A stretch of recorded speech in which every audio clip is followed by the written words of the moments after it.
လုံးပဲမြတ်သက်သာတဲ့ဣရိယာပုများနဲ့တရားကိုယုတိလေးစားစွာနာကြားနိုင်ကြပါပြီဘုရားရှင်ကိုယ်တော်မြတ်ကြီးရဲ့အလိုဆန္ဒတော်သိပြီးဘုရားထားတော်မူခဲ့တဲ့ဓမ္မခန္ဓာတော်တွေကိုဆရာတင်ပြီးတော့ဘုရားရှင်ရဲ့ကိုယ်စားလှယ်တော်ဖြစ်နေထိုးထိုးတွင်တွင်ခန္ဓာဉာဏ်ရောက်သစ္စာဆိုင်အောင်ဆုံးမသွားခဲ့တဲ့ယေရှုတော်ရှင်ဧကမဟာပန္တိတမောဂုတ်ဆရာတော်ဘုရားကြီးအစရှိသောဆရာတော်ဘုရားတို့ဤဥပနိသေယကိုခံယူလျက်ဘဝသန္တရာအဆက်ဆက်ကအမိအဖဆွေမျိုးညီကိုမောင်နှမမတော်ဘူးသူမြည်သည်မရှိကြလေကုန်သောနကုလမာတာနကုလပိတာမိဟောင်းဖဟောင်းဆွေဟောင်းမျိုးဟောင်းအလုံးသောတရားနာပရိသတ်အပေါင်းတော်ကောင်းတို့အားဦးဇင်းများဉာဏ်မိသမျှပဋိစ္စသမုပ္ပါသစ္စာ၄ပါးမူတည်ထားပြီးတော့အထူးအဖြင့်ဟောကြားမယ့်တရားကသာလာယရဏဝက်ကတန်ယုတ်ပါဠိတော်၌လာရှိသောဓာရုပ်ခန္ဓောပမသုတ်တံတရားတော်ဓာရုပ်ခန္ဓောပမသုတ်တံကြီးကိုဒီနေ့နည်းနည်းဟောလာခဲ့တာယနေ့ဆိုဘယ်နှရက်မြောက်ရောက်လာပြီ၄ရက်မြောက်တောင်ရောက်လာပြီတော်တော်လည်းပဲသိသိတိုက်တဲ့အချက်လက်ကလေးတွေအရှုခံသဘောတရားအရှုဉဏ်သဘောတရားလေးတွေတော်တော်သိပါပြီနော်အဲတော့ဒီနေ့ဆက်လက်ပြီးတော့ဟောမှာကလူစေတာနဲ့နတ်စေဒီနှစ်ချက်ကိုဒီနေ့ကျေးဇူးပြုမယ်နော်လူစေလို့တုံးကြီးဟာဖြင့်လူစေထားရင်လည်းပဲပင်လေသမုဒ္ဒရာတွေမရောက်နိုင်နတ်တူဝစေထားရင်လည်းပင်လေသမုဒ္ဒရာတွေထို့အတူပဲယောဂီတို့ရဲ့သာမာဒိဋ္ဌိလို့ခေါ်တဲ့ဉာဏ်လေးဟာလည်းပဲလူစေထားမယ်နတ်စေထားမယ်ဆိုရင်နိဗ္ဗာန်ဘက်ကိုမရောက်နိုင်ဘူးတဲ့အဲ့တော့အဲ့ဒီအချက်နှစ်ချက်ကိုဒီနေ့ကျေးဇူးပြုမှာဖြစ်ပါတယ်ဒါကြောင့်မို့လို့တရားပွဲဖွင့်တဲ့အနေနဲ့ဒီအချက်၈ချက်လင်္ကာကြီးကိုနေ့တိုင်းပဲရွတ်ဆိုကြရအောင်ပေါ့နော်ဒီလင်္ကာကြီးရွတ်ဆိုပြီးတော့တရားပွဲဖွင့်ပြီးတော့ဆိုပါများတော့ယောဂီတို့လည်းအလွတ်ရသွားတာပေါ့နော်ဒါဒါဖြင့်ဥပဒေချမပြီးတော့ယောဂီတို့ကိုယ်တိုင်ပဲဆိုကြရအောင်ဆိုမယ်ဒီဘက်ဟိုဘက်ဒီလေချက်နေဘုံထဲမသိ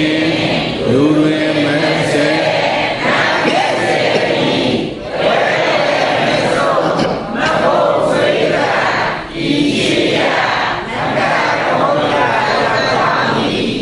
ဒီဘက်ဟိုဘက်ဒီလေချက်နေဘုံထဲမသိလူတွေမဆက်နမဆက်ဒီဝဲဝဲမစိုးမပုံဆွေးလာဤရှိယမကသမုဒ္ဒရာရောင်ကြောင်းဒီဘက်ဟိုဘက်ဒီလေချက်နေဘုံထဲမသိလူတွေမဆက်မပုံဆွေးလာဤရှိယမကသမုဒ္ဒရာရောင်ကြောင်းအဲ့ဒီအချက်၈ချက်တဲကဒီနေ့လူ10ပုံနဲ့နတ်10ပုံပြောရမယ်မှန်ပါဗျာဒီတော့ယဟန်တော်လေးတစ်ပါးကထားတဲ့ပြီးတကားလသင်္ကန်းလေးလက်ဝဲတစ်ဖက်ပခုံးထက်တင်ပြီးတော့မြတ်စွာဘုရားကိုရှောက်ထားပါသည်ကောမနုဿကဟောဘာနေဘုံတော်6ဆုံးတကူကုန်းနှင့်ပြည့်စုံတော်မူသောအိုမြတ်စွာဘုရားမနုဿကဟောလူဆဲတဲ့ဟူသောသဘောတရားသည်ကိုအဘယ်သဘောတရားပါနည်းမြတ်စွာဘုရားလူဆဲတဲ့ဆိုတာဘယ်လိုသဘောတရားပါလဲမြတ်စွာဘုရားတဲ့မှန်ပါပါဒီတော့မြတ်စွာဘုရားကဖြေလိုက်ပါတယ်ဣဒဘိက္ခုဂိဟိတံသာထောဝိဟရတိဘိက္ခုจิตယဟံဣဒဤသာသနာတော်၌ဘိက္ခုယဟံသည်ဂိဟိတံသာထောလူတို့နှင့်ယောနောသည်ဖြစ်၍ဝိဟရတိနေ၏ ဒီမှာကတော့ယဟန်တွေကိုဒေသနာပဋိက္ခာကဒေသနာကံအနေနဲ့ထားပြီးတော့ဟောတာဆိုတော့ယဟန်တွေအကြောင်းကိုပဲကောင်းတယ်ပြီးတော့ဟောပါဣဒဣဒသနာတော်၌ဘိက္ခုယဟန်သည်ဂိဟိတံတထောဂိဟိတံတထောလူတို့နှင့်ယောနောသည်ဖြစ်၍ဝိဟရတိနေ၏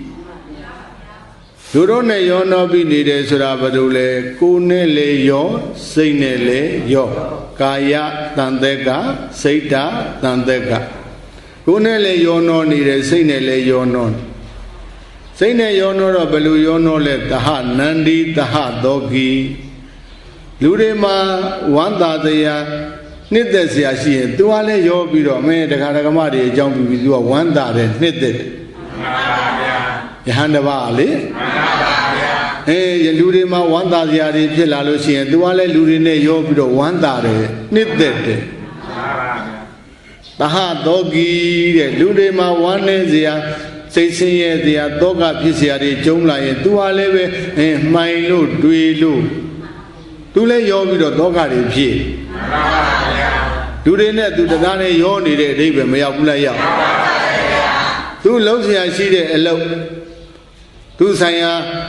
လှုပ်တဲ့လှုပ်ထိုက်တဲ့ကန္နာဒုရဝိပဿနာဒုရဇာပေကျမ်းကံသင်္ဟန်လေးချက်ပို့ချမှုဝိပဿနာအလုပ်တွေဟောကြားမှုပွားများမှုအားထုတ်မှုဆိုတဲ့အလုပ်တွေသူမလုပ်ဘူးလူတွေနဲ့ရောပြီးတော့သဟနန္ဒီသဟသောဂီသဟနန္ဒီတဲ့လူတွေမှာဝမ်းမြောက်စရာရှိရင်လဲသူကဝင်ပြီးတော့ဝမ်းမြောက်နေပါတယ်သဟသောဂီလူတွေမှာစိုးရိမ်စရာသောကဖြစ်စရာတွေရှိနေရင်လဲသူကဝင်ပြီးတော့သောကတွေဖြစ်နေပါသည်မှန်ပါပါဗျာဒုက္ခိတေတုဒုက္ခိတောဒုက္ခိတေတုဒုက္ခိတောလူတွေချမ်းသာရင်သူကလည်းပဲချမ်းသာတယ်မှန်ပါပါဗျာဒုက္ခိတေတုဒုက္ခိတောလူတွေဆင်းရဲရင်သူလည်းဆင်းရဲပါပါဗျာသူကလူတွေနဲ့ရောနေမှန်ပါပါဗျာဥပ္ပန္နေတုကိစ္စကရဏီယေတုအဒနာတေတုယောဂံအာပိစတိဥပ္ပန္နေတုဖြစ်ပေါ်၍လာကုန်သောကိစ္စကြီးငယ်တို့သည်ကိစ္စကရဏီယေတုကိစ္စကြီးငယ်တို့သည်ဥပ္ပန္နေတုဖြစ်ပေါ်လာကုန်သည်ရှိသောအဒနာမိမိသည်တေတုထိုကိစ္စကြီးငယ်တို့၌ယောဂံအာထုတ်ခြင်းသို့အာပိစတိရောက်၏မှန်ပါပါဗျာလူတွေမှာအကြောင်းကိစ္စများပေါ်လာရင်သူကပဲကုညီဆောင်ရွက်ပေးနေတယ်မှန်ပါပါဗျာလူတွေမှာအကြောင်းကိစ္စရှိရင်တခါတည်းသူကဝိုင်းဝန်းကုညီပြီးတော့ဆောင်ရွက်ပေးတယ်မှန်ပါပါဗျာအဲ့ဒါနဲ့ပဲသူ့အချိန်ကုန်နေတာမှန်ပါပါဟုတ်ရဲ့လားမှန်ပါပါဗျာလောကကြီးထဲမှာသာသနာတော်မြတ်ကြီးအတွင်းမှာဒီလိုယဟန်မျိုးလေရှိတတ်တယ်တဲ့မြတ်စွာဘုရားအဲ့ဒီလိုဆိုရင်တော့ဒီယဟန်ကလူဆယ်ထားတဲ့အတွက်သူလှုပ်တဲ့အာထုတ်တိုက်တဲ့ခန္ဓာဒုရဝိပဿနာအလုပ်ခန္ဓာဒုရဝိပဿနာဒုရဆိုတဲ့အလုပ်တွေမလုပ်တဲ့အတွက်အဲ့ဒီယဟန်သူ့ရဲ့စိတ်အစဉ်သူ့ရဲ့ဉာဏ်လို့ခေါ်တဲ့သမ္မာဒိဋ္ဌိလေးကနိဗ္ဗာန်ပဲမမျောတော့ဘူးမရောက်တော့ဒီထဲမှာပဲသူ့မှာတခါတည်းမှာပဲလူတွေနဲ့ရောပြီးတော့သောကပရိဒေဝဒုက္ခဒေါမနတဥပါယတတဏဥပါဒံကံလူမှုရေးတွေပဲသူလျှောက်လို့မှန်ပါပါဗျာသူစိတ်ရှင်လို့ခေါ်တဲ့ဉာဏ်ပညာတမာဒိဋ္ဌိလေးကနိဗ္ဗာန်ပဲရောက်ပါဦးမလားမရောက်တော့တခါကြီးတွေတက္ကမကြီးတွေစဉ်းစားကြည့်သန္တာရဝတ္တဒုက္ခတောမောဇနထာယပပိဇံယာစာမိသန္တရာဝမလွတ်ရလွတ်ကြောင်းတရားကောင်းတွေအာထုတ်ခြင်းလို့သာသနာပေါင်းမှာယဟန်ပြုပြီးတော်မူပါဗျာလို့သာသနာပေါင်းဝင်လာခဲ့တဲ့ရည်ရွယ်ချက်တွေပြည့်ကုန်တာပေါ့ဟုတ်ရဲ့လားယဟန်တော်များမှာအာထုတ်ရမယ်အလုပ်ဟာဘုရားချမှတ်ပေးခဲ့တယ်အများကြီးမရှိဘူးနှစ်ပါးတည်းရှိမှန်ပါဗျာခန္ဓာဒုရနဲ့ဝိပဿနာဒုရ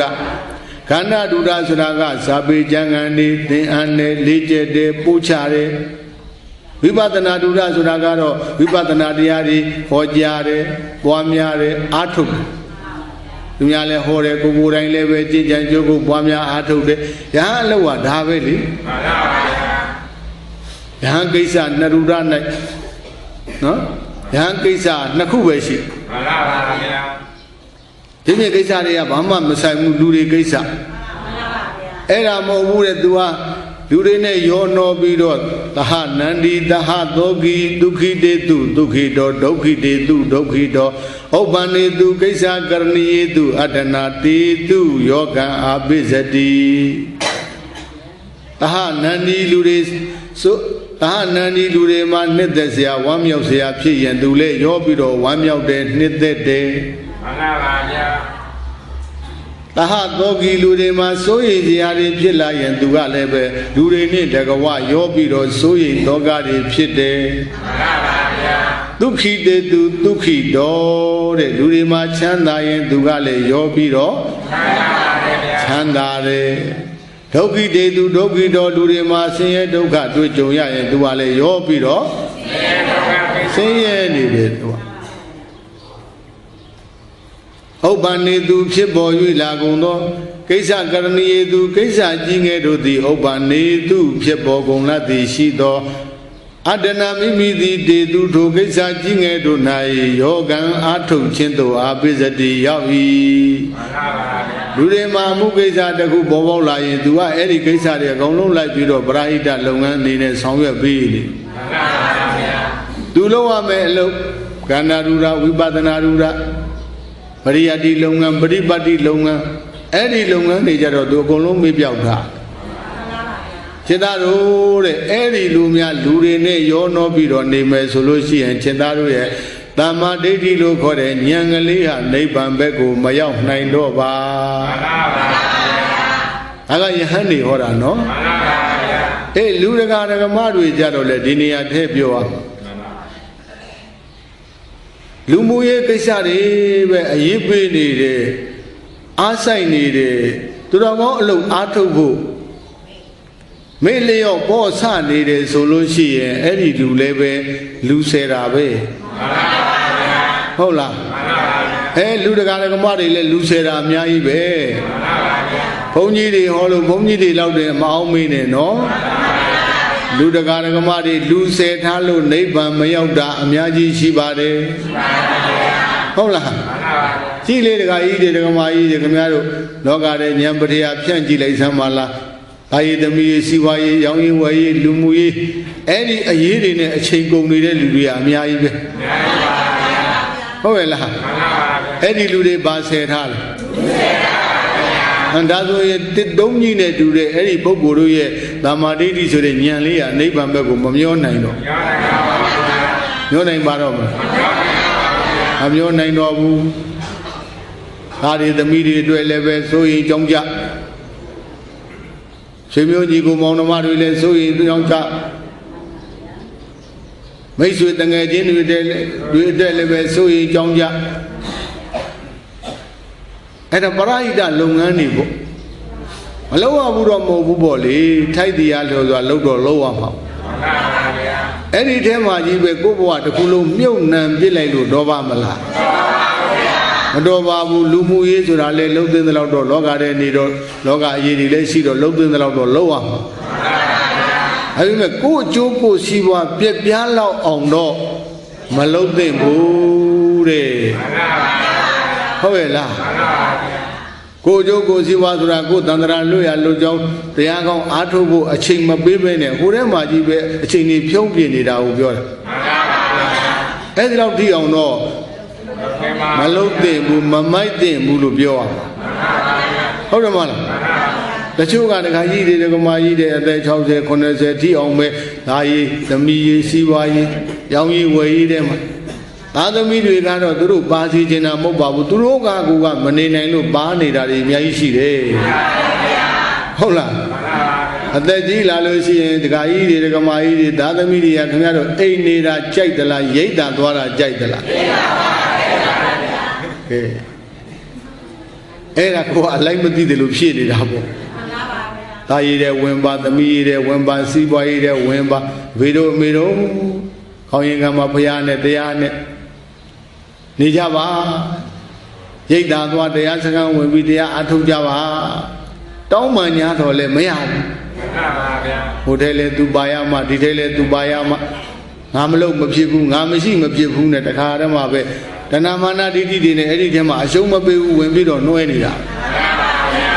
အဲ့ဒါလူဆယ်ထားတာပဲမှန်ပါဗျာ ဟုတ်ရဲ့လားစဉ်းစားတော့တက္ကကြီးတွေဓမ္မကြီးတွေတန်တရာလုံးနိဗ္ဗာန်မရောက်ခဲ့တာအဲ့ဒီတာယေသမီးစီးပွားရေးတွေဆိုတဲ့လူဆယ်မှုထဲမှာမျောနေလို့ပဲဟုတ်ရဲ့လားဒီတာယေသမီးစီးပွားရေးဆိုတာတဘောအရဲမဟုတ်ဘူးတော့တန်တရာလုံးဒီရေးတွေကဆောင်ရွက်လာခဲ့ကြရအဲ့ဒါဘဝတိုင်းပဲတဘဝလာလဲတာယေသမီးစီးပွားရေးဒီလိုနဲ့ပဲဘဝညီကုန်းချုပ်သွားတယ်နောက်တဘဝလာလဲတာယေသမီးစီးပွားရေးတာယေသမီးစီးပွားရေးဆိုတာလည်းပဲပြောတော့တာယေသမီးစီးပွားရေးပဋိစ္စသမုပ္ပါဆက်ရတရားကိုကောက်ကြည့်မယ်ဆိုရင်ဟောဒီ၃နံပါတ်အကွက်ထဲရတရားတွေပဲ၃နံပါတ်အကွက်ထဲရတရားတွေကဘယ်သူတွေလဲပြီးတော့တဏှာဥပါဒံကမ္မဘောပြောပါအောင်ဘယ်လိုလဲဒါပြင်ဒီကဤတွေဒီမှာဤတွေတာယေသမီးစီးပွားရေးလုပ်နေတဲ့တရားတွေကိုသစ္စာဖွဲ့ကြည့်တယ်ဗာသစ္စာသမုဒိယသစ္စာဆိုတာနိဗ္ဗာန်ရောက်ကြောင်းလားဒုက္ခရောက်ကြောင်းလားဒုက္ခရောက်ကြောင်းသူများဒုက္ခရောက်ကြောင်းလားကိုဒုက္ခရောက်ကြောင်းဟောကိုဒုက္ခရောက်ကြောင်းတွေနဲ့တစ်သက်လုံးကိုဘဝကိုဖြုံးနှီးပြလို့မတော်ပါဘူးဗျာပြောပါမလားမတော်ပါဘူးကိုဘဝအမတန်မြင့်မြတ်တဲ့ဘဝကြီးမရစဘူးအရာထူးတဲ့ဘဝထူးကြီးသာသနာတော်မြတ်ကြီးနဲ့လည်းကြုံတယ်သာသနာတော်တွင်လူအဖြစ်လည်းရတယ်သစ္စာတရားဟောတတ်ပြောတတ်တဲ့ဆရာကောင်းသမားကောင်းတွေနဲ့လည်းကြုံနေဆုံနေကိုယ်မှလည်းဒီတရားထောင်နိုင်တဲ့ဉာဏ်နာတွေပါနေတဲ့အချိန်ကဒီဘဝဟာရိုးရိုးဘဝလားဘဝထူးကြီးလားအဲ့ဒီဘဝထူးကြီးကိုတာယေသမီးစီးပွားရေးတဏှာဥပါဒံကံဆိုတဲ့တရားတွေနဲ့ဖြုံးပြီးပြလို့တော်ပါမလားဖြုံးပြီးပြလိုက်ရင်နောက်တစ်ဖန်ဒီလိုဘဝမျိုးပြန်ရဖို့ဆိုတာယောဂီတို့အိမ်မက်တောင်မဲ့ဆရာမရှိတော့ပါအကြီးအကျယ်တခါကြီးတွေဒကမာကြီးတွေမစင်ရဘူးလားစင်ရတော့မှာစင်ရတော့မှာအဲ့ဒါတချို့ရှေးရေးလည်းမတွေ့နောက်ရေးလည်းမတွေ့ပြစ္ဆုတ်ပန်တဲ့တယ်ပဲဆိုပြီးတော့တခါတည်းဒီဘဝကောင်းကောင်းဝေးဖို့ကောင်းကောင်းစားဖို့ကောင်းကောင်းနေဖို့ဒါလောက်တွေးပြီးတော့တဲတဲမဲမဲနဲ့တာယေသမီးစီးပွားရေးနယ်ထဲမှာတဏှာဥပါဒံကံနေနဲ့လုံထွေးနေတာမှန်ပါဗျာစီးပွားရှာတယ်ဆိုတာမလိုချင်လို့ရှာသလားလိုချင်လို့ရှာကောင်းရောင်ကောင်းဝယ်နဲ့ရှာတယ်ပဲပြောမကောင်းမကန့်ရှာတယ်ပဲပြောလိုချင်လို့ရှာတာကြီးပဲလိုချင်တာဘယ်သူလဲမေးတော့တဏှာနဲ့ရှာနေလူချင်းများတော့နည်းနည်းပါပါလားအများကြီးလူချင်းတာလားဘယ်သူမဆိုများများရများများလူချင်းတာကြီးပဲဥဒုဇဉ်လောဘဆိုတာတော့မှမတတ်ပဲနဲ့အများကြီးလူချင်းတယ်ဆိုတာကဥပါဒံအများကြီးလူချင်းတာကကဲလူချင်းတော့ဒီတိုင်းထိုင်နေလို့တော့မရဘူးသွားတဲ့နေရာသွားလှုပ်တဲ့နေလှုပ်ပြီးလှုပ်ပြောတဲ့အပြောတွေပြောရတော့မှာအဲ့လိုပြောဆိုပြုလို့အာထုတ်တာကတခြားလားကာမဘဝကဲအဲ့ဒီတရားတွေသစ္စာဖွဲ့ကြည့်တယ်ဗာသစ္စာသမုဒိယသစ္စာဆိုတာနိဗ္ဗာန်ကိုကျေစုပြုမှလားဒုက္ခကိုကျေစုပြုမှလားအပြင်ဒကာကြီးတွေဒကမာကြီးတွေခင်ဗျားတို့ကောင်းရောင်ကောင်းဝဲရှားတယ်ပဲပြောမကောင်းမကန့်ရှားတယ်ပဲပြောဒါရည်သမီးစီးပွားရေးလုပ်တယ်ဆိုတဲ့အလုပ်ဟာတဲ့ဒကာကြီးတွေဒုက္ခရောက်ကြောင်းအလုပ်လို့ပြောရမယ်ဟာတပည့်တော်ဘသူဟာမှမခိုးပါဘူးဘသူဟာမှမဝက်ပါဘူးလို့ပြော냐တော့လေအဲ့ဒါကသီလဘက်ကကြည်တော့ဟုတ်တယ်တဲ့ဝိပဿနာဘက်ကကြည်တဲ့အခါကျတော့တဏှာဥပါဒံကံနေဖြစ်တယ်တဏှာဥပါဒံကံဆိုတာသစ္စာဖွဲ့ဘာသစ္စာသမုဒိယသစ္စာသည်နိဗ္ဗာန်ကျေစုပြုမှလားဒုက္ခသစ္စာကျေစုပြုမှဒီတရားတွေကဇာတဲ့ဘဝတစ်ခုခုရမယ်လေဘဝရရင်ဇာတိဆိုတာဘာသစ္စာလူဇာတိလည်းဘာသစ္စာနတ်ဇာတိလည်းဘာသစ္စာဓမ္မဇာတိလည်းဘာသစ္စာအပယ်လေးပါးဇာတိလည်းဘာသစ္စာအဲ့ဒီဇာတိဆိုရင်ဘာဇာတိပဲဖြစ်သစ္စာနဲ့ပွဲလိုက်တော့ဘာသစ္စာအပြင်တခါကြီးတွေဓမ္မကြီးတွေဒုက္ခဖြစ်ကြောင်းနေပေါ့ဟုတ်လားအေးလောကကြီးထဲမှာဒီတရားဒီအချက်ကတော်တော်အရေးကြီးပါတယ်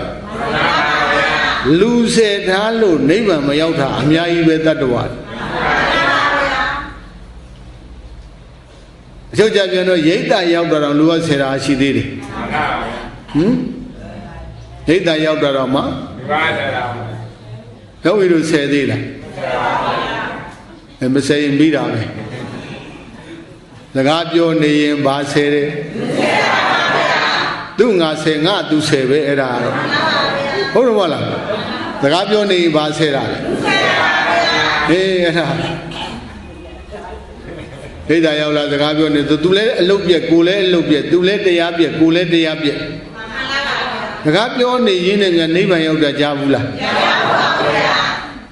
Tapi bà biết được vô giờ. Gáp vô này này bao giờ rồi mà cha vui tây áp thôi này này bao giờ về cha vui đấy. Ấy là gáp vô này nó tu ngã tu xe rồi. Xe cho nó cả bên lý mà cha ông xe để ní mà ông ní mà mấy ông xe để ní. Về mấy ông xe để ní đấy. Tu lấy tây áp việc cô lấy tây áp việc. Tây áp việc để suy ấy thì gáp vô này để cho cái này ông mà bà đi cây này. Tây áp việc để rồi mà tây áp thì cây này đã có. Không đúng là gáp vô đây thế mà lỗ ba phía xe bay lỗ ba đi này biểu mà bộ. Đó là phía xe đi phía suy. Thế là tây áp đi là mà tây áp đi. Tôi đó không tây áp đi là mà tôi đó tây áp đi. Nhìn này, gáp vô này để lục khăn này bấm xí bà bu. Không là. Lỗ ba này biểu mà về đó là này biểu mà về đá về xí. Thì bây giờ đi biểu bà này biểu mà. Đó là này, xong mà chỉ cả mấy cái việc cả biểu mà đó là này. Không được là. Tại vì tôi xí vậy, giá bu biểu số để số ile bà này biểu. Ấy nó biểu số biểu lúc thông này đã, ấy thì nên làm gì xí. Đấy số mà này mà đã mấy cái làm một xong này đã. Mấy cái làm một xong mà về không mà. Mấy bạn yêu mà bố để cái gì đi đúng mà gì đi. Không là. Ê, giờ hắn người ta lưu xe đây mà bạn này, giờ cái bóng tôi đâu có đi lên về lưu xe thà ra đây nhà gì ba. Tận đi áp lên về tôi đâu có lúc thô bộ chén lại, đa nghe lại, đam nghe lại, busy nghe lại, số lại hoa suy tháp vậy. Không là. Đa nghe đam nghe busy nghe số lại ba xe thà ra. Xe đây nó hay làm nhà gì xe. Giờ sẽ không phải đi đua với một. Đại makin đại mà đi lu, tami mà đi lu, sibai mà đi lu, yang hoya belu, lâu cái ya belu sura, cái là ba xe ra, lu xe ra, xe ho xe kham mu đala, tiêu thế là cầu lông là, đấm hoa đây là bỏ hoa đây là, tại vì cái giá đó nếu mà mình đã bỏ vì, cái lu xe thả luôn rồi. Lưu xe thả lô, vậy không là lưu xe đây rồi hoa ta để tụi mình đi xoay ra làm một bún nó, cái này là lưu xe đây rồi ta để tụi mình đi hạt dưa về xoay ra rồi được một bún, giờ cái rồi vậy này tận nam mana đây thì tận nam uparan cái này cái đi ta để tụi mình đi PC bộ mà khi mình đi đó ấy là lưu xe ra về, không phải là ta khi tụi mình khi PC khi này là bao lệ, lưu xe ra. Hoa xoay ra làm một bụng, cái nhà đâu vào mà quen này nè, ấy là này cái nhà đâu ba xe thôi, two xe thôi rồi lấy bao nhiêu đi là, bao nhiêu bu để cái gì để mai gì, không là, two mươi xe là xe, đại gia muốn được cái gì để mai gì, bộ tận ra để sau lúc mà lấy về thì tăng nghe, tâm nghe, biết nghe, ô nghe đấy à, đó này, ngã tận ra ô cái gì này đấy. Mà lúc này đi bút trên này để đi trên camera đó ngã đi khôn gì đó lên luôn sống khăn luôn mà đo bút hệ ngã tôi đó có luôn át thông này thì mẹ át thông mê không được mà là đi ta dân đi mẹ ta mi ta si va ayo mà phong mông sura lên về cô à xuôi ra miếng để đi ăn mà mua bên này không là mà khơi chỉ lên nó xuống đến đi giờ đó. Sinh ra nó u đi Adam khoe khai đi đam mô, cái nhà đó nhìn lên này vui vàng bị khoe, u đi Adam khoe khai lên, gió cái đồ mà khoe chỉ muốn soi khoe luôn mới à bu, ယောဂီတို့ဉာဏ်နဲ့ယောဂီတို့ခွဲမှာဉာဏ်နဲ့ဆင်ញင်ကြည့်ပါတဲ့ဇနီးမယားသမိသားစီးပွားအာယုံအဖုံဖုံတွေကဘဝတကူခဏတွေ့တာပါနောက်ဆုံးကြရင်အကုန်လုံးလမ်းခွဲကြရမှာဟုတ်ရဲ့လားခရီးသွားနှစ်ယောက်အနောက်ဘက်ကတယောက်လာတယ်အရှေ့ဘက်ကတယောက်သွားတယ်လမ်းခုလာအကြဆုံညဆုံးကြတော့မိတ်ဆွေကြီးခမည်းပဲသွားအေးကျုပ်ပဲသွားမလို့ပါဗျာခမည်းဟောပဲကျုံလည်းပဲသွားမလို့ပါဗျာဆိုပြီးတော့ကိုခကြီးကိုသွားကြတာဟုတ်တော့မလားအကြာကြီးလားခဏလေးလားအင်းဘဝတကူခဏတွေ့တာပါနောက်ဆုံးကြတော့ကိုလန်းကိုဒီမှာလည်းဒီလိုပဲတဲ့ဒကာကြီးတွေဒကာမကြီးတွေဒီဘဝမှာသားရဲ့သမီးရဲ့ဇနီးရဲ့ခင်မောရဲ့ဆွေမျိုးရဲ့ညီကိုမောင်နှမရဲ့မိဘရဲ့နဲ့လာပြီးတော့ဆုံးညဆုကြနောက်ဆုံးတစ်နေ့ကျတော့သားလည်းဘယ်ရောက်လို့ရောက်မှမသိသမီးလည်းဘယ်ရောက်လို့ရောက်မှမသိအဖေမေလည်းဘယ်ရောက်လို့ရောက်မှမသိမိတ်ဆွေသင်္ကားတွေလည်းဘယ်ရောက်လို့ရောက်မှမသိဆွေတွေမျိုးတွေလည်းဘယ်ရောက်လို့ရောက်မှမသိ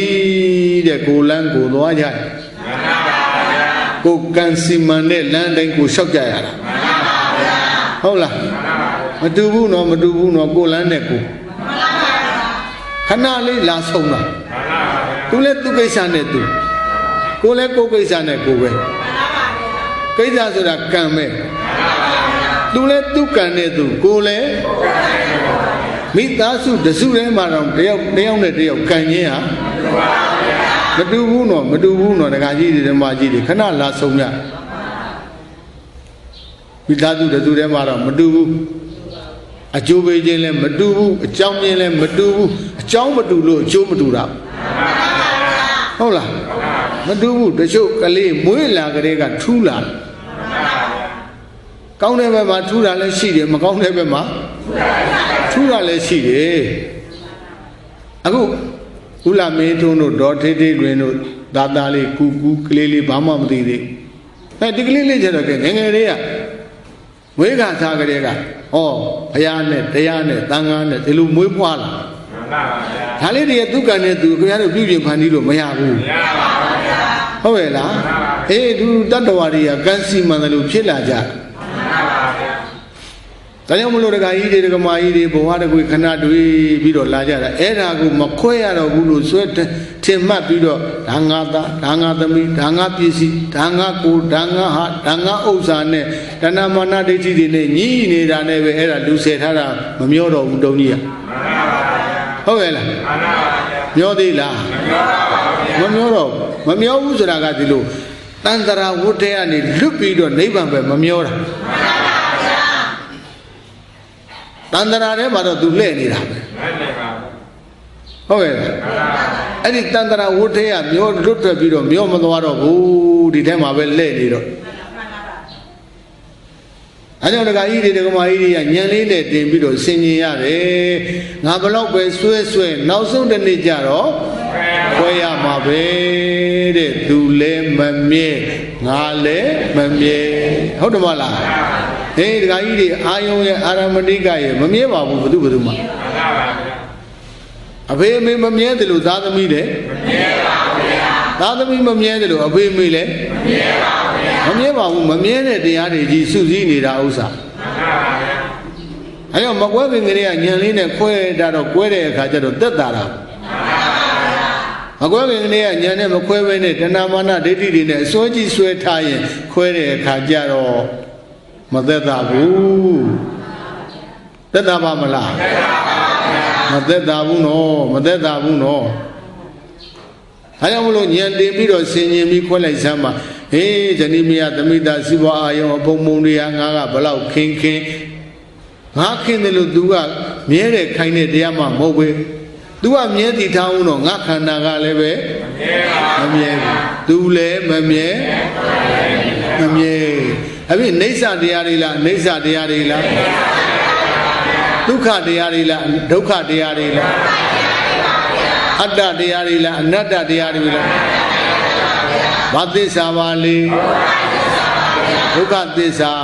ဆင်ញင်တဲ့ဉာဏ်ကမေဃသစ္စာဆင်ញင်တဲ့ဉာဏ်ကမေဃသစ္စာနဲ့ဆင်ញင်လို့မမြဲတဲ့တရားတွေပါလို့သိလဲသိလိုက်တော့ဒီမမြဲတဲ့တရားမှသိရင်ဒီဘက်ကစွဲတဲ့တဏှာလာအောင်မလား စွဲတဲ့ဥပါဒံလာအောင်မလားအထုတ်တဲ့ကံတွေရောလို့အောင်မလားတဏှာဥပါဒံကံတွေမသေးဘူးလားသေးသွားဘာသစ္စာသေးသွားဒီမှာညှိနေတာဒီရောလူဆဲတယ်ဆိုတာဒီတဏှာဥပါဒံကံနဲ့ညှိနေဒီတဏှာဥပါဒံကံဆိုတာကလေယောဂီတို့ဒီမှာပဋိစ္စသမုပ္ပါဆက်ယဟကတကွက်စီရေးထားလို့ယောဂီတို့ကတကွက်စီလို့ထင်းနေတကယ်တမ်းဖြစ်တဲ့အခါကျတော့ဟောဒီခန္ဓာ၅ပါးထဲမှာပဲဒီတဏှာဥပါဒံကံကဖြစ်တယ်ယောဂီတို့ရဲ့ယင်တဲ့နှလုံးထဲမှာပဲဒီတဏှာဥပါဒံကံကဖြစ်တယ်အကွက်အနေနဲ့ဒါနှစ်ကွက်ရေးထားတာကာလအနေနဲ့ကယခုဖြစ်စေပြစ္ဆုတ်ပါဒီခန္ဓာထဲမှာဖြစ်တယ်လို့ပြောတာယောဂီတို့ခန္ဓာထဲမှာသာခင်တဲ့တဏှာသမိခင်တဲ့တဏှာပစ္စည်းခင်တဲ့တဏှာမရှိဘူးလားရှိပါဘူးဒါတောင်ဟိုဘက်အကွက်မှာရေးထားလို့တခြားမှာဖြစ်တာမို့ဒီခန္ဓာထဲမှာရှိဆွဲလန်းတဲ့ဥပါဒံကမဖြစ်ဘူးလားအထုတ်တဲ့ကံတွေရောမလုပ်ဘူးလားလုပ်နေတာအဲ့ဒါဘာဖြစ်လို့ဒီတဏှာမာနဒိဋ္ဌိတဏှာဥပါဒံကံတွေနဲ့ဆွဲညိနေရလဲမမြဲတဲ့တရားကိုမမြဲတဲ့တရားလို့မသိလို့အစွဲကြီးဆွဲနေတယ်အခုညာနဲ့ဆင်ញင်ကြည့်တော့အနိစ္စဒုက္ခအနတ္တဘာသစ္စာမိမိခန္ဓာကိုဟိုဇနိမယသမိတာစီဝါအာယုံအဖို့မုံတွေရောဉာဏ်တင်ပြီးဆင်ញင်ကြည့်တော့မမြဲတဲ့အနိစ္စဆင်းရဲတဲ့ဒုက္ခအဆိုးမရတဲ့အနတ္တဘာသစ္စာပါလေဆင်ញင်တဲ့ဉာဏ်ကမမြဲတဲ့တရားတွေလို့သိတဲ့အတွက်မခင်တာကသမုဒိယသစ္စာမခင်ဘူးဆိုတာတဏှာသေးသွားတာတဏှာသေးဥပါဒံကံတွေလည်းသေးတယ်နော်သမုဒိယသစ္စာတခါကြီးတွေအညှိအတွေ့ပြုတ်မသွားဘူးလားပြုတ်သွားတော့ယောဂီတို့ရဲ့သမ္မာဒိဋ္ဌိဆိုတဲ့ဒီမေဃသစ္စာဆိုတဲ့မေဃသစ္စာဆိုတော့သမ္မာဒိဋ္ဌိပဲအဲ့ဒီမဲ့ညာလေးကဘယ်ဘက်မျောသွားလဲနိဗ္ဗာန်ပဲမျောသွားတာအဲ့ဒါနိဗ္ဗာန်ဘက်ကိုအာယုပြုရတာဒီဒါနိဗ္ဗာန်ရောက်တာပဲလူရောက်တာမဟုတ်ဘူးဉာဏ်ရောက်တာနိဗ္ဗာန်ရောက်တယ်ဆိုတာလူရောက်တာလားဉာဏ်ရောက်တာဉာဏ်အဖြစ်မျက်မှောက်ပြုရနိဗ္ဗာန်ဉာဏ်မဲ့ဉာဏ်နဲ့နိဗ္ဗာန်ကိုအာယုပြုတနည်းနိဗ္ဗာန်ကိုအာယုပြုပြီးတော့မဲ့ဉာဏ်လေးဖြစ်ရတာအဲ့ဒါလို့ဆိုရင်ဒကာကြီးတွေဓမ္မကြီးတွေလူဆယ်သေးလားမဆယ်တော့ပါဆယ်သေးလားအေးဆယ်ထားလို့တသန္တရာလုံးနိဗ္ဗာန်မရောက်ခဲ့တဲ့သဘောကိုယောဂီတို့နဲ့သဘောပေါက်ပါလားတသန္တရာလုံးနိဗ္ဗာန်ရောက်တာဘာဆယ်ထားလို့ဘာဖြစ်လို့ဆယ်တယ်လဲဆိုရင်အဲ့ဒီမမြဲတဲ့တရားတွေကိုမြဲတယ်ထင်ပြီးစွဲနေတယ်အခုဉာဏ်တင်ပြီးဆင်ញင်ကြည့်လိုက်တော့မိမိခန္ဓာနဲ့တကွဇနိမယသမိတာစိဘဥစ္စာအဖျားဖျားတွေကမြဲတဲ့တရားတွေလားမမြဲတဲ့တရားတွေလားအပြင်နေဆာလို့ပြောမလားအနေဆာလို့ပြောမလားဒုက္ခလို့ပြောမလားဒုက္ခလို့ပြောမလားအတ္တလို့ပြောမလားအနတ္တလို့ပြောမလားအသစ္စာပါလေဆင်ញင်တဲ့ဉာဏ်ကအဲ့ဒါသမ္မာဒိဋ္ဌိလေးပဲဟုတ်လားဆင်ញင်တဲ့ဉာဏ်ကမေဃသစ္စာဘဝကညှိတွယ်နေတဲ့တရားတွေပြုတ်သွားတာကသမုဒိယသစ္စာနိဗ္ဗာန်ပဲမျောသွားတာကဒကာကြီးတွေဒကာမကြီးတွေသစ္စာသိမြင်ပြီးတော့နိဗ္ဗာန်မဝင်နိုင်ဘူးလားဟေးဒီတော့မြတ်စွာဘုရားကဣဒဤသာသနာတော်၌ဘိက္ခုယဟန်သည်ဂိဟိတန်တထောလူတို့နေရောနောသည်ဖြစ်၍ဝိဟရတိနေ၏ဒါယဟန်တွေအတွက်ဟောတာလေဟုတ်လားယဟန်တွေအတွက်ကြတော့အဲ့ဒါလိုပဲယဟန်လည်းဒီလိုပဲလူမှုရေးကိစ္စတွေမှာကိုဝင်းပါနေရင်ကိုယ့်အလုပ်တွေပြတ်တာပဲကိုယ့်အလုပ်တွေမပြတ်ဘူးလားပြတ်အခုကြည့်လေသဟနန္ဒီသဟသောကိသဟနန္ဒီဆိုတာနှစ်သက်တဲ့ဝမ်းမြောက်တယ်ဒါတဏှာပေါ့သဟသောကိတဲ့စိုးရိမ်နေတဲ့ဒါဒေါသပေါ့ဟုတ်တော့မလားလူမှုရေးတွေမှာဝင်ရောနေတော့သူတဏ္ဍာမှာလောဘတွေဒေါသတွေဖြစ်နေတော့ဒုက္ခိတေတုဒုက္ခိတောဒုက္ခိတေတုဒုက္ခိတောလူတွေချမ်းသာရင်သူစိတ်ထဲမှာလည်းချမ်းသာတယ်လူတွေဆင်းရဲရင်သူစိတ်ထဲမှာလည်းဆင်းရဲတယ်ဥပ္ပန္နေတုကိစ္စကရဏီယေတုအတ္တနာတေတုယောဂံအပိစတိကိစ္စကရဏီယေတုကိစ္စကြီးငယ်တို့သည်ဥပ္ပန္နေတုဖြစ်ပေါ်ကုန်သည်ရှိသော Adana mimidi de du to kaisa ji nge do na yogan athau chin do abizati yawi. Durima ajang edi durima ajang kaisa bola yen tu aji be song yue be ni. Tu song yue ya me khanda dura vipadana dura so de longan ni ja do tu akong long phit phit tha. အဲ့တော့ကိုယ့်အလုပ်ကိုလုံးမှကောင်းတယ်ဘုန်းကြီးလည်းဘုန်းကြီးအလုပ်ဘုန်းကြီးလုပ်လူလည်းလူအလုပ်လူလုပ်အခုတော့ဘုန်းကြီးကလူလုပ်တွေဝင်လုပ်နေတဲ့အခါကျတော့ဟောသူကိစ္စတွေအနောက်ရှက်ဖြစ်ကုန်အဲ့ဒီမှာသူဉာဏ်လို့ခေါ်တဲ့သမာဓိဋ္ဌိကနိဗ္ဗာန်ပဲမမျောတော့အေးဒုဒကဓမ္မတွေလည်းဒီတိုင်းပဲတဲ့ဒါရီသမီးစီးပွားရေးတွေနဲ့ကြီးပဲအချိန်ကုန်နေလို့ရှိရဲ့အဲ့ဒီပုဂ္ဂိုလ်လူဆယ်ထားပြီးအဲ့ဒီပုဂ္ဂိုလ်ရဲ့သမာဓိဋ္ဌိလို့ခေါ်တဲ့ဉာဏ်လေးဟာနိဗ္ဗာန်ကိုအာယုံပြုနိုင်ပါမလားအပြည့်လူဆယ်ထားလို့တသန္တရာလုံးဒကာကြီးတွေဒကာမကြီးတွေ30ဘုံဝဲထဲမှာလဲ့နေရတာဘဝပေါင်းများခဲ့ပါပြီအဲ့ဒီတော့ပြုတ်အောင်ဘယ်လိုလုံးမလဲမိမိခန္ဓာနဲ့တကွဇနီးမယသမိတာစီးပွားအာယုံအဖုံဖုံပေါ်မှာဉာဏ်တင်ပြီးတော့မမြဲတဲ့သဘောဆင်းရဲတဲ့သဘောစိုးမရတဲ့သဘောအဲ့ဒီသဘောကိုဉာဏ်နဲ့တင်ပြီးတော့ဆင်ခြင်လိုက်လို့ရှိရင်မပြုတ်ဘူးလားပြုတ်သွားမှာအေးအဲ့ဒီလိုပြုတ်သွားမယ်ဆိုလို့ရှိရင်จิตသားจิตသမီးတို့ဧဝံတုံမေဘိကဝေနိဗ္ဗာနနေနာဘဝိတ္တနိဗ္ဗာနပောနာနိဗ္ဗာနပပါရာဘေကဝေယံတော်မြတ်ဥจิตသားတို့ဧဝံဤကဲ့ဤသို့ဖြစ်ကုန်သည်ရှိတော်ဤသို့လူမထားလူဆယ်မထားကြကုန်သည်ရှိတော်ဒုံမေသိจิตသားတို့သည်ဒုံမေသိจิตသားတို့ဤသမ္မာဒိဋ္ဌိလို့ခေါ်တဲ့ဉာဏ်လေးသည်နိဗ္ဗာနနေနာနိဗ္ဗာန်သို့ညွတ်ကုန်၏နိဗ္ဗာန်ပောနာနိဗ္ဗာန်သို့ကိုင်းကုန်သည်နိဗ္ဗာန်ပပါရာနိဗ္ဗာန်သို့ရှိုင်းကုန်သည်ဘဝိတ္တဖြစ်ကုန်လက်တံလူဆယ်တာကိုဖြုတ်နိုင်မယ်ဆိုရင်တော့အဲ့ဒီသင်တို့ရဲ့သမာဓိလို့ခေါ်တဲ့ဉာဏ်ကလေးကနိဗ္ဗာန်ဘက်ကိုမျောပါလိမ့်မယ်ဟုတ်ပြီနော်နောက်တစ်ခါနတ်ဆယ်ကောအမနုဿေကာဟောဗန္ဒီဘုံတော်၆ဆုံးတကူကုန်းနေပြည့်စုံတော်မူသောအိုမြတ်စွာဘုရားအမနုဿေကာဟောနတ်ဆယ်တယ်ဆိုတဲ့သဘောတရားသည်ကောအဘေဘာနိမြတ်စွာဘုရားနတ်ဆယ်တယ်ဆိုတာဘယ်လိုပါလဲဘုရားကတမောစဘိက္ခုမနုဿေကာဟောဘိက္ခုจิตယံမနုဿေကာဟောလူဆယ်တယ်ဆိုတဲ့သဘောတရားဟာကတမောစအဘေနိလူဆယ်တဲ့သဘောကဘယ်လိုသဘောလဲ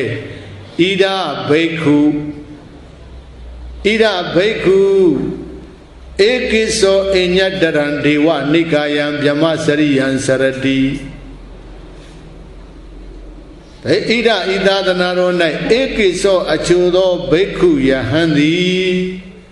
ဒါကဘိက္ခုရဲ့ဓာတ်ရိုက်အ내ကယဟန်ပဲမှန်ပါပါဗျာသို့တော့ဒီတရားဒီယဟန်တွေသာကျင့်ရမယ်တရားတွေမဟုတ်ဘူးသန္တရာဝကလွတ်ရလွတ်ကြောင်းတို့လွတ်လန်းကိုမျောမှန်းတဲ့ပုဂ္ဂိုလ်တိုင်းကျင့်ရမယ်တရားဖြစ်ခြင်းကြောင့်ဘိက္ခုကိုနောက်တစ်မျိုးပေးရင်ဘိက္ခုသန္တရာပြီးတွေးကြောက်တဲ့ယောဂီပုဂ္ဂိုလ်သည်မှန်ပါပါဗျာဣဒဤသာသနာတော်၌ဧကိသောအချို့သောဘိက္ခုသန္တရာပြီးတွေးကြောက်တဲ့ယောဂီပုဂ္ဂိုလ်သည်အညတရမမထတဘာဝသောဒေဝနိကာယံဗျမဘုံကိုပဏိဒါယတောင်းတ၍ဗျမစရိယံမြတ်သောခြင်းကိုစတရိကျင့်နေ၏နတ်ဆယ်တဲ့သဘောနော်မှန်ပါဗျာခြေသားတို့တဲ့ဟောဒီငါဘုရားသာသနာတော်မြတ်ကြီးအတွင်းထဲမှာအချို့သောယဟန်အချို့သောယောဂီပုဂ္ဂိုလ်အဲ့ဒီပုဂ္ဂိုလ်တွေဟာဒါနတွေလည်းပြုသီလတွေလည်းစောင့်တည်ဘာဝနာလုပ်တွေလည်းအားထုတ်ပါတယ်ဒါပေမဲ့လို့သူ့စိတ်ကနိဗ္ဗာန်ကိုမတောင်းတပဲနဲ့တကူကြီးတဲ့နတ်တစ်မျိုးမျိုးဒါမှမဟုတ်ရင်တကူအသင့်အတင့်ရှိတဲ့နတ်တစ်မျိုးမျိုးဖြစ်ရပါလို့လို့ဆုတောင်းလိုက်တယ်ဟုတ်တယ်မဟုတ်လားအာတကကြီးတွေဒကမာကြီးတွေတတိပြုဖို့သိကောင်းသွားပြီဒါနကောင်းမှုတွေတော့ဒကာကြီးတွေဒကမာကြီးတွေလည်းမပြုကြဘူးလားပြုကြတာပေါ့ဟုတ်လားဒါနတွေမပြုဘူးလားပြု ပြုပါလေသာရှင်ပြုသမီးနာတွင်ရေတွင်တူရေကန်တူကြောင်းဆောက်ဖရာတဲ့ဒါနကောင်းမှုတွေဟိုဘက်ဘဝတွေကလည်းပြုခဲ့တာပဲယခုဘဝလည်းပြုစေနောက်လည်းပဲဒီလိုအခွင့်အရေးဘာလို့အောင်မလဲပြုအောင်ပါပဲပြုပြင်ပြုများတော့လေသစ္စာသိတဲ့ဉာဏ်မပါဘူးသစ္စာသိတဲ့ဉာဏ်မပါဘူးဆိုတော့အဝိဇ္ဇာအုပ်ချုပ်လုပ်တဲ့ဒါနပေါ့ဒါနသီလဘာဝနာလုပ်တဲ့အာထုတ်တယ်ဆိုတာဒီမှာသင်္ခါရအဋ္ဌိသမုပ္ပါဆက်ရနည်းနည်းကြည့်ပါဒါနသီလဘာဝနာလုပ်တဲ့အာထုတ်တယ်ဆိုတာဘာလဲသင်္ခါရသင်္ခါရကုသိုလ်ကောင်းမှုတွေလုပ်ပင်လုံညာတော်လည်းပဲသစ္စာသိပြီးလုပ်တာလားမသိပဲလုပ်တာသစ္စာမသိတာကကုသိုလ်ကောင်းမှုတွေလုပ်တာကဓမ္မစရိယံစရတိဓမ္မစရိယံဒါနသီလဘာဝနာကောင်းမှုတွေကိုစရတိလုပ်တယ်မလုပ်ဘူးလားလုပ်လုပ်ပင်လုံညာတော်လည်းသစ္စာသိပြီးလုပ်တာလားမသိပဲလုပ်တာသစ္စာမသိတဲ့အခါကျတော့သူဘာလုပ်တယ်လဲတဲ့အဝိဇ္ဇာအုပ်ချုပ်ထားတဲ့အခါကျတော့ဤကောင်းမှုကံစေတနာတို့ကြောင့်တပည့်တော်တို့နတ်ချမ်းသာရရပါလို့ဤဘာချမ်းသာနတ်ချမ်းသာဆိုတာအပြောသဘောတရားကိုပေါက်တော့နတ်ဆိုတာတခြားလားခန္ဓာ၅ပါးခန္ဓာ၅ပါးဆိုရင်လူခန္ဓာပဲဖြစ်ဖြစ်နတ်ခန္ဓာပဲဖြစ်ဖြစ်မြမခန္ဓာပဲဖြစ်ဖြစ်အပယ်လေးပါးခန္ဓာပဲဖြစ်ဖြစ်ခန္ဓာဆိုရင်ဘာသစ္စာအဲ့ဒီဒုက္ခသစ္စာလို့သိပြီးလောက်ခဲ့တာလားမသိပဲလောက်ခဲ့တယ်မသိပဲလောက်တာကမသိတာကအဝိဇ္ဇာကုသိုလ်တွေလောက်တာကတောင်းယူလိုက်တာကဘာသစ္စာအဲ့ဒီမှာနိဗ္ဗာန်မရောက်တော့အဲ့ဒါဘ누구ဆယ်သွားသလဲမေးတော့နတ်ဆယ်သွားတာနတ်ဆယ်သွားတာဒကာကြီးတွေဒကမကြီးတွေဟုတ်ရဲ့လားအဲ့ဒါလည်းအရေးကြီးတာပဲအရေးကြီးတာပဲဒီတော့ကုသိုလ်ကောင်းမှုက2မျိုးရှိတယ်လေဝတ္တနေတိတကုသိုလ်နဲ့ဝိဝတ္တနေတိတကုသိုလ်ဝတ္တနေတိတကုသိုလ်ဆိုတာကဝတ်ကိုမှီပြီးတော့ပြုတဲ့ကုသိုလ်တနည်းဝတ်လေစေတတ်တဲ့ကုသိုလ်ဝိဝတ္တနေတိတကုသိုလ်ဆိုတာကတော့ဝတ်ကျွတ်စေတတ်တဲ့ကုသိုလ်အဲ့ဒီကုသိုလ်2မျိုးရှိသည်တို့တွင်ဝတ်ကျွတ်စေတတ်တဲ့ကုသိုလ်ပြုမှနိဗ္ဗာန်ရောက်ပါဗျာဝတ်လေစေတတ်တဲ့ကုသိုလ်ပြုရင်နိဗ္ဗာန်မရောက်နိုင်ဒါတော့ဝတ်လေစေတတ်တဲ့ကုသိုလ်ဝတ်ကျွတ်စေတတ်တဲ့ကုသိုလ်ဆိုတော့လေသာသံပေတံပါနေတဲ့ယောဂီတို့အမြဲတမ်းကြားတဲ့စကားလုံးနဲ့ပြောတော့မှအဝိဇ္ဇာအုပ်ချုပ်ပြီးလုပ်တဲ့ကုသိုလ်သည်နိဗ္ဗာန်မရပါဘူးဗျာဉာဏ်အုပ်ချုပ်ပြီးလုပ်တဲ့ကုသိုလ်သည်မရပါဘူးဗျာဟောဝိဇ္ဇာအုပ်ချုပ်ပြီးတော့လုပ်ရင်ခုနကတော့နတ်ဆိုတာဒုက္ခသစ္စာလို့ तू မသိတော့မသိပါဘူးဗျာမသိတော့မှဒကာကြီးတွေဒကာကြီးတွေဒီဘဝနည်းနည်းချမ်းသာတာနောက်ဘဝဆိုရင်ပူချမ်းသာအောင်လို့နတ်ပြည်စုတောင်းမှာပဲဆိုပြီးတဏှာကဝင်လာပြီးတော့တဏှာကဒီနေ့ပြုရတဲ့ကောင်းမှုကုသိုလ်ကံစေတနာတွေကြောင့်တပည့်တော်တို့နတ်ချမ်းသာရပါလို့ရှင်ဘုရားကဲရပါပြီတဲ့နတ်တကိုးကြီးတဲ့နတ်ပဲဖြစ်ဖြစ်တကိုးသေးတဲ့နတ်ပဲဖြစ်ဖြစ်ဟုတ်ရဲ့လားမှန်ပါဗျာတရားရမှာလားခန္ဓာရမှာအပြင်နတ်ခန္ဓာလည်းဘယ်နတ်ခန္ဓာပဲဖြစ်ဖြစ်ဘာသစ္စာနိဗ္ဗာန်ရောက်တာလားဒုက္ခရောက်တာဒုက္ခရောက်တယ်လို့မသိပဲတောင်းပြီးတော့ပြုလိုက်တဲ့ကုသိုလ်ဟာတခါတည်းမှာပဲနတ်ချမ်းသာဒုက္ခသစ္စာကြီးပွေးပိုက်ရတတ်ဖြစ်ရောမှန်ပါဗျာအဲ့ဒါဘ누구ဆယ်သွားနတ်ဆယ်သွားတယ်ဟုတ်လားဘာဆယ်သွားလဲအဲ့ဒါလေဒကာကြီးတွေဒကာမကြီးတွေခင်ဗျားတို့ဒါသူတတိပြုဖို့ပဲဒါနသီလဘာဝနာကောင်းမှုတွေကတော့မပြုဘူးမဟုတ်ပါဘူးယောဂီတို့ဘဝတန်ត្រတစ်လျှောက်လုံးပြုခဲ့တဲ့ဘဝတွေအများကြီးပါပါတယ်ပြုပြီးပြုညာတော့လေအဲ့ဒီပြုတဲ့ဒါနသီလဘာဝနာကနိဗ္ဗာန်ရောက်ကြောင်းတရားတော့မှန်တယ်ကိုကမပြုတတ်တာနဲ့နိဗ္ဗာန်မရောက်ဘဲနဲ့ဒုက္ခရောက်နေတယ်ဟုတ်တယ်မဟုတ်လားနိဗ္ဗာန်ဒါနကိုပြုတဲ့ကောင်းမှုကနိဗ္ဗာန်မရောက်စေတဲ့ကုသိုလ်လားရောက်စေတဲ့ကုသိုလ်လားနိဗ္ဗာန်ရောက်ကြောင်းကုသိုလ်ကောင်းမှုပြုပါရဲ့တဲ့နဲ့ခင်ဗျာဘာဖြစ်လို့နိဗ္ဗာန်မရောက်တဲ့ုံမေးတော့မပြုတ်တယ်မပြုတ်တယ် Hai ông chế rồi chứ mà cô sẽ rồi bia gì à thu để lại bia cú đồ biểu đạt ông tiền bê ra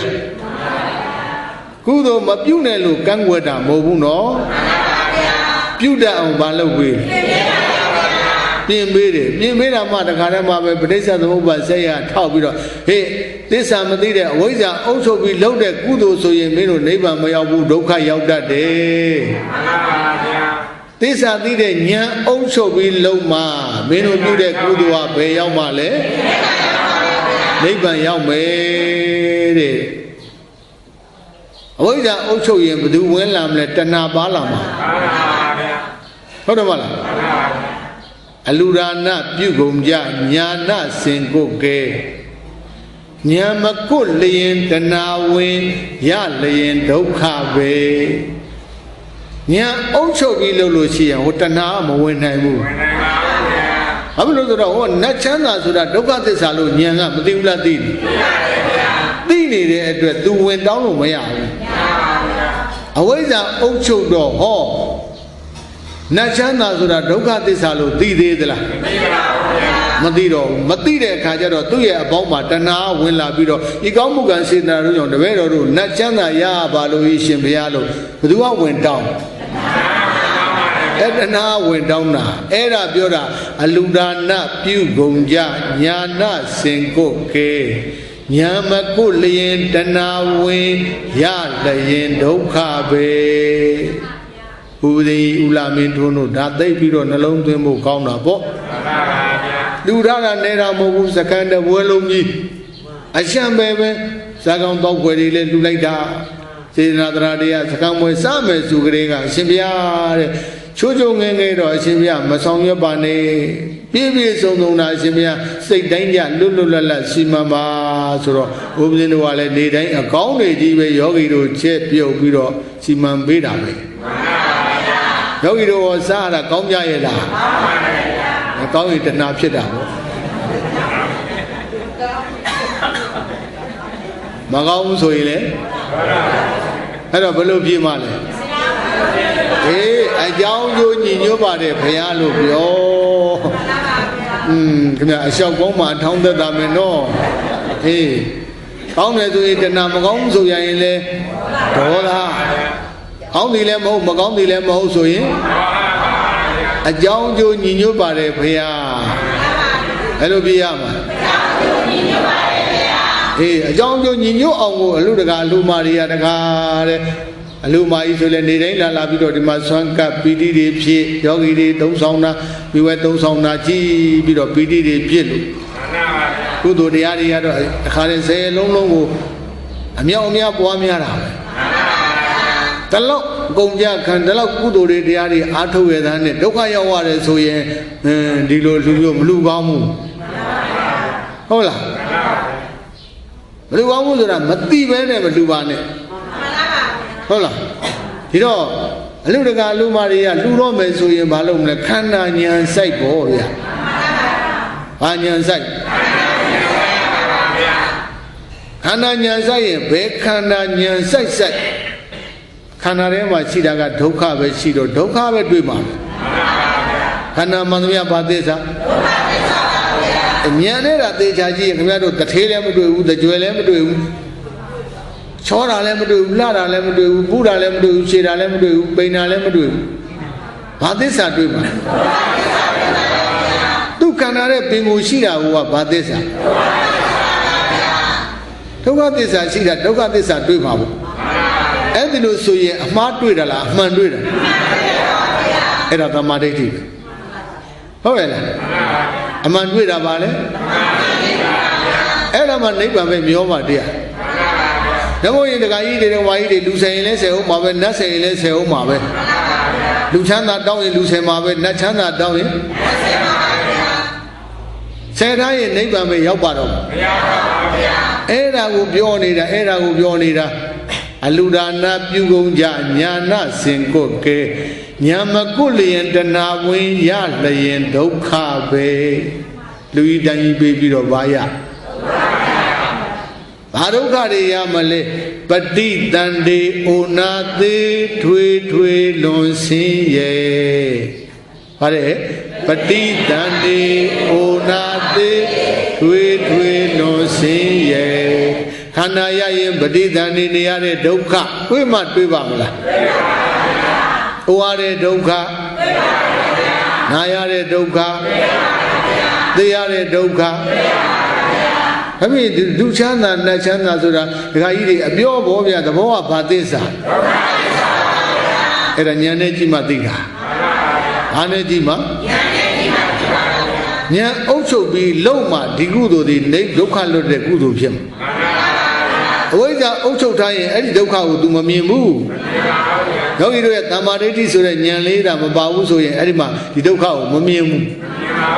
မမြင်ရင်တောင်းပြီးဤကောင်းမှုကံစေတနာတို့ကြောင့်နတ်ချမ်းသာရပါလို့ဤနတ်ချမ်းသာဆိုတာအပြောသဘောကဘာသစ္စာအပြင်ဒကာကြီးတွေဒကာမကြီးတွေတကယ်တမ်းတဲ့တာတောင်းတနာဆိုရင်ဤကောင်းမှုကံစေတနာတို့ကြောင့်တပည့်တော်တို့ဒုက္ခရောက်ပါလို့ဤတောင်းမတောင်းအောင်အဲ့ဒီကုသိုလ်မျိုးလောက်ကောင်းမလောက်ကောင်းမလောက်ကောင်းဘူးအဲ့ဒီလိုဆိုရင်နတ်ဆယ်ထားပြီနတ်ဆယ်ရဲ့ဒုက္ခလွတ်တဲ့နိဗ္ဗာန်ကိုမရောက်နိုင်တော့ဘူးအဲ့ဒါဒုက္ခတွေဒါဒုက္ခတွေနဲ့နေပြီတော့ဟုတ်ရဲ့လားအခုဒီမှာနတ်ဆယ်တယ်ဆိုတာဘုရားအသေးချာဟောတဲ့ဣဒဣသာသနာတော်နဲ့ဧကိသောချို့သောဘိက္ခုတန္တရာပိတွေးကြောက်တဲ့ယောဂီပုဂ္ဂိုလ်သည်အညတရမမတတဘာဝသောဒေဝနိကာယံဗျမဘုံကိုပဏိတာယတောင့်တ၍ဆိုတာတဏှာပဲယမစရိယံမြတ်သောခြင်းကိုဝါဒနာသီလဘာဝနာကောင်းမှုကိုစရတိပြုခြင်း၏နတ်ပြည်နတ်ဘဝနတ်လောကတောင်းတပြီးတော့ဒါနတွေပြုသီလတွေစောင့်တည်ဖို့ဘာဝနာတွေအားထုတ်အဲ့ဒီပုဂ္ဂိုလ်တဲ့နိဗ္ဗာန်မရောက်နိုင်ဘူးတဲ့နတ်ဆယ်ထားပြီတဲ့ဟုတ်ရဲ့လားအပြင်နတ်ပြည်နတ်ဘဝနတ်လောကဘာဖြစ်လို့တောင်းလဲဒုက္ခမှမသိလို့တောင်းဟုတ်ရဲ့လားဘာဖြစ်လို့တောင်းလဲဒုက္ခမှမသိတာဘယ်သူပါလဲဤကောင်းမှုကံစေတနာတို့ကြောင့်နတ်ချမ်းသာရပါလို့ဤလိုတောင်းတာကတဏှာဟောဝိဇ္ဇာနဲ့တဏှာပေါင်းပြီးတော့ကောင်းမှုပြုတော့ဘယ်ဒုက္ခလွတ်တော့မှာလဲဝိဇ္ဇာနဲ့တဏှာပေါင်းပြီးကောင်းမှုပြုတော့ဒုက္ခလွတ်ပါမလားမလွတ်ဘူးဒကာကြီးတွေဒကာမကြီးတွေတသန္တရာလုံးအဲ့ဒီလမ်းကြောင်းကရှောက်ခဲ့လို့ယနေ့တိုင်ဒုက္ခလွတ်ကြပါလားအေးဒီနေ့ဘုရားသာသနာတော်မြတ်ကြီးနဲ့ကြုံကိုယ်လည်းသာသနာတွင်လူပြည့်ရတယ်သစ္စာတရားဟောတတ်ပြောတတ်တဲ့ဆရာကောင်းသမားကောင်းတွေကျေးဇူးတော်ရှင်မဟုတ်ဆရာတော်ဘုရားအစရှိတဲ့ဆရာကောင်းသမားကောင်းတွေကလည်းတခါတည်းမှပဲသုံးသင်ဆုံးမတဲ့တရားတွေနာကြားနေရတော့ဒီနေ့လူတတ်ပါပြီဟုတ်လားဘုပ္ပတိဦးလာမင်းတို့ဒေါ်ထေထေလွင်းတို့မိသားစုတွေလူတတ်မလားအဲ့ဒါအရေးကြီးတယ်ဒါလောက်လူကြီးတန်ကြီးပေးထားတာဒုက္ခရောက်တဲ့လူဆိုရင်ပဲဖြစ်ပါရန်တဲ့ယောဂီတွေလည်းပဲနောက်လူတဲ့အခါဒီလိုပဲမမှဘူးလားမှအဲ့ဒီလိုသာမမှရင်တော့လူစေတာနဲ့နတ်စေတာတခုခုတော့ဖြစ်တော့မှာပဲဟုတ်ရဲ့လားလူစေတာနဲ့နတ်စေတာတခုခုဖြစ်တတ်တယ်တဲ့ဟုတ်လားအဲ့တော့ဒကာကြီးတွေဒကာမကြီးတွေကနတ်မစေအောင်ဘယ်လိုဖြုတ်ရမလဲအဲ့တော့လူတော့မယ်ဆိုရင်ခန္ဓာကိုဉာဏ်စိုက်ပါလူတော့မယ်ဆိုရင်ဘာစိုက်မလဲလူတော့မယ်လို့ပြောတာပါဒကာကြီးတွေသီလဆောက်ပြီးလဲခန္ဓာဉာဏ်စိုက်ရမှာပဲဝိပဿနာဘာဝနာလုပ်တွေအားထုတ်လဲတရားရှာခန္ဓာမှာပဲတွေ့မယ်ဘယ်မှသွားမရှာဟုတ်တယ်မဟုတ်လားဒါနကောင်းမှုပြုတော့မယ်ဆိုလဲခန္ဓာဉာဏ်စိုက်ခန္ဓာဉာဏ်စိုက်ရင်ခန္ဓာကဒုက္ခရှိတာ तू ဘာပြမလဲဘယ်သူခန္ဓာပဲဖြစ်ဖြစ်ဘာရှိတယ်လဲဘယ်သူခန္ဓာပဲကြည့်ဘာမြင်မလဲဒုက္ခမြင်မှဒုက္ခလိုချင်မှာဗောဗျာဒုက္ခမမြင်မဲနဲ့ဒုက္ခလိုချင်တယ်ဆိုတာအဲ့ဒါအလကားပြောတာဟုတ်ရဲ့လားဒုက္ခမမြင်မဲနဲ့ဒုက္ခလိုချင်တယ်ဆိုတာအဲ့ဒီလူစကားယုံကြည်လို့ရပါမလား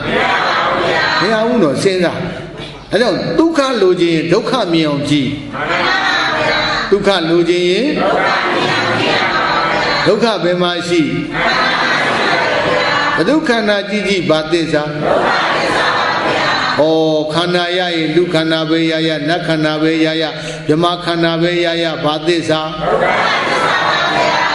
Dukha tissa ti. Abi ti de nyanga.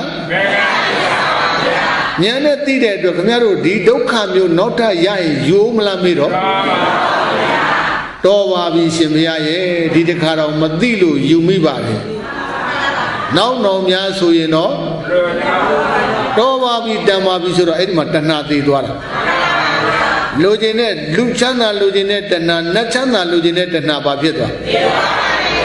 Tanna ti do upadan kan ni yo. Ai ba tissa ti de lo pyo. Tamuriya tissa so do di lu se nat se deတရားတနည်းညှိတတ်တဲ့တရားတွေသိသွားပြီဆိုတော့ဟိုဘက်ခင်ဗျားတို့ဘယ်ရောက်တော့မှာအဲ့ဒီနိဗ္ဗာန်ကဘာသစ္စာအဲ့ဒီမှာသစ္စာသိမြင်နိဗ္ဗာန်ဝင်ဘယ်လိုလဲအဲ့ဒီလိုမဟုတ်ဘဲနဲ့ဂါကြီးတွေလူဘဝလူချမ်းသာနတ်ဘဝနတ်ချမ်းသာတောင်းပြီးတော့ကောင်းမှုတွေပြုမယ်ဆိုရင်လူဆယ်နတ်ဆယ်တာနဲ့ယောဂီတို့ရဲ့တမ္မာဒိဋ္ဌိဉာဏ်လေးဟာနိဗ္ဗာန်ဘက်ကိုအခုလိုသစ္စာမြင်အောင်ဆင်ញင်ပြီးတော့မှလူမယ်တတ်မယ်ပေးမယ်ကမ်းမယ်ပွားများမယ်အားထုတ်မယ်ဆိုရင်တော့ယောဂီတို့ရဲ့တမ္မာဒိဋ္ဌိဉာဏ်လေးနိဗ္ဗာန်ဘက်မရောက်ဘူးလားရောက်မှာဧဝံတုံမေဘိက္ခဝေနိဗ္ဗာနနေနာဘဝိတ္တထနိဗ္ဗာနပောနာနိဗ္ဗာနပပါရာဘေကဝေယဟံတို့များဝချင်းသားတို့ဧဝံဤသို့ဖြစ်ကုန်သည်ရှိသောနတ်မဆယ်သည်ရှိကုန်နတ်မဆယ်သည်ဖြစ်လာတော်ပေါ့ဟုတ်လားလူလည်းမဆယ်ဘူးနတ်လည်းမဆယ်ဘူးဆိုလို့ရှိရင်ပေါ့ဧဝံဤသို့ဖြစ်ကုန်လာသည်ရှိသောတုံမေသင်တို့သည်ဝါသင်တို့ရဲ့တမ္မာဒိဋ္ဌိလို့ခေါ်တဲ့ဉာဏ်ကလေးသည်နိဗ္ဗာန်နေနာနိဗ္ဗာန်သို့ကိုင်ကုန်နိဗ္ဗာန်သို့ကိုင်ကုန်သည်နိဗ္ဗာန်နေနာနိဗ္ဗာန်သို့ညွတ်ကုန်သည်နိဗ္ဗာန်ပောနာနိဗ္ဗာန်သို့ကိုင်ကုန်သည်နိဗ္ဗာန်ပပါရနိဗ္ဗာန်သို့ရှိုင်းကုန်သည်ဘဝိတ္တထဖြစ်ကုန်လက်တံဒါဖြင့်ညှိပုံလဲပြောပြီးပြီဖြုတ်ပုံလဲပြောပြီးပြီနော်လူချမ်းသာနတ်ချမ်းသာအဝိဇ္ဇာနဲ့ပေါင်းပြီးကောင်းမှုပြုရင်အဲ့ဒါညှိပြီးတာမှတ်တော့လူတော့မဟုတ်နတ်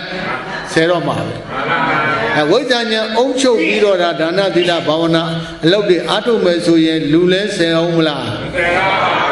နတ်လဲဆယ်အောင်မလားမဆယ်တော့ဘူးဟုတ်ရဲ့လားဧဝံတံဂိတဟေတုနိဗ္ဗာနနေနာဘိကဝေနိဗ္ဗာနဘောသမ္မာဒိဋ္ဌိနိဗ္ဗာနဘောနာနိဗ္ဗာနပပါရာတန်ထိုသို့ဖြစ်ခြင်းသည်ဂိတဟေတုအဘယ်ကြောင့်ကြောင့်နိဟုမူကား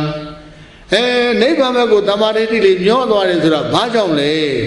ဘေကဝေယံတို့များဥจิตတို့သမ္မာဒိဋ္ဌိဆိုတဲ့တရားဒီနိဗ္ဗာန်နေနာနိဗ္ဗာန်သို့ကိုင်းဤနိဗ္ဗာန်ပောနာနိဗ္ဗာန်သို့ရှိုင်းနိဗ္ဗာန်ပပါရာနိဗ္ဗာန်နေနာနိဗ္ဗာန်သို့ညွတ်ဤနိဗ္ဗာန်ပောနာနိဗ္ဗာန်သို့ကိုင်းဤနိဗ္ဗာန်ပပါရာနိဗ္ဗာန်သို့ရှိုင်းဤယောဂီတို့ရဲ့ဉာဏ်လေးရတကားလဲဒီတစ်တုံးကြီးဆိုတာယောဂီတို့ရဲ့သမာဓိဋ္ဌိဉာဏ်လေးကိုပြောတာနော်ယောဂီတို့ရဲ့ဉာဏ်လေးကဘယ်မှမကတ်တော့ဘဲနဲ့အဲ့ဒါလူလည်းမစဲတော့ဘူးနတ်လည်းမစဲတော့ဘူးဆိုတော့ယောဂီတို့ရဲ့သမာဓိဋ္ဌိလို့ခေါ်တဲ့ဉာဏ်လေးကပင်လယ်သမုဒ္ဒရာနဲ့တူတဲ့နိဗ္ဗာန်ဘက်ကိုမမြောင်းလားမျောသွားမျောသွားတဲ့အခါကျတော့ဒကာကြီးတွေဒကာမကြီးတွေခင်ဗျားတို့ဘေးကင်းရန်ကင်းဖြစ်တာပေါ့ဗျာဟုတ်ရဲ့လားတတန္တရာလုံးကတော့ဟိုညိဒီညိဟိုကတ်ဒီကတ်နဲ့နိဗ္ဗာန်ကိုမရောက်နိုင်ဘူးအခုဉာဏ်နဲ့ပြုံးလိုက်တော့ရောက်သေးကတ်သေးလားမကတ်တော့ဘူးနိဗ္ဗာန်မရောက်ဘူးလားရောက်သွားတယ်အပြင်ဒီဘက်ကန်းလည်းမကတ်ဘူးဟိုဘက်ကန်းလည်းဒီလေကောင်းလည်းကုန်းပေါ်မှာလည်းလူလည်းနတ်လည်းအပြင်ယောဂီတို့သေတုံးနဲ့တူတဲ့ယောဂီတို့ရဲ့ဉာဏ်လေးကဘယ်ဘက်ကိုမျောမလဲနိဗ္ဗာန်ဘက်ကိုမျောတာပေါ့ဟုတ်လားနိဗ္ဗာန်မျောသွားပြီဆိုလို့ရှိရင်ဒကာကြီးတွေဓမ္မကြီးတွေတုံးကြီးကလွတ်မြောက်မှုမရဘူးလားရသွားမှာဒီတော့ဒီမှာဘယ်နှချက်ပြီးသွားပါလဲနောက်ဘယ်နှချက်ကြံသေးလဲကြံတဲ့နှစ်ချက်ကိုတော့နောက်နေ့မှဆက်မယ်ဒီနေ့တော့နာယီစီးတဲ့အတွက်သာဓုကိုတော်ကြအောင်စို့